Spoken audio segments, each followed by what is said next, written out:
অবস্থা দেখেন, এটা কি ভালো আলুর সাথে সিদ্ধ দেওয়ার কথা? আপনারা বলেন, ভালো আলুর সাথে কি সিদ্ধ দেওয়ার কথা? হ্যাঁ, এইসব বিজনেস। তুমি আলুটা ফ্রেশ করে ধুয়ে তারপর সিদ্ধ করবা। কারণ কি, এটা তো আর রান্না করে আর খাচ্ছে না, এটা কিন্তু মিক্স করবে। তুমিও খাও, এটা তো অন্য মানুষ কেউ খাবেন না, কেউ খাবেন না। খোলেন এটা, এটা কি জিনিস? কখন বানাইছেন? কালকে রাত্রে বানানো। কালকে রাত্রে? কি কি আছে এটার মধ্যে? দই, দুধ, চিনি। কেন আপনারা ইনস্ট্যান্ট বানিয়ে দেন না ব্লেন্ডারে? এটা কি আপা যেই আসুক, লাচ্ছির দোকানে কি করে, সবাই তো ইনস্ট্যান্ট লাচ্ছি বানিয়ে দেয়, দইটা মিলিয়ে পানিটা বরফ দিয়ে। এই দই কি আপনারা বানান? কারখানা?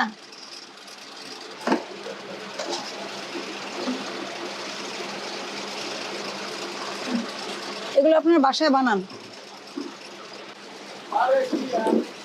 আর নিচে কি, এটা কি? আর ওগুলো কি ডিম? বের করেন।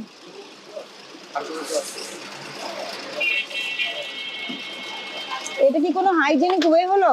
আপনি কি এই পলিথিন নিয়ে ডিমটা রাখতে পারেন কিনা একটা কথা বুঝেন। এই ডিমটা সিদ্ধ করে ফেলছেন, তাই না? এটা কিসে দিবেন আপনি? চটপটিতে। এটা তো আর রান্না করা হবে না, আপনি মিলিয়ে দিবেন।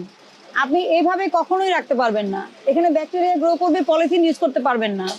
আপনি বক্সে রাখেন, যে প্লাস্টিকের যে ঢাকনাওয়ালা বক্স আছে ওগুলোতে রাখেন। এটা কি কোনোভাবে পরিষ্কার? এটা কোনো খাবার রাখার ওয়ে না, আপনি এভাবে রাখতে পারবেন না। নিরাপদ খাদ্য আইনে স্পষ্ট করে বলা আছে আপনি কিভাবে খাবার রাখতে পারবেন না পারবেন না। এটা সরান, উঠান। ময়লার বালতি ঢেকে রাখবেন, ডাস্টবিন ঢেকে রাখবেন। এটা কখন বানাইছেন?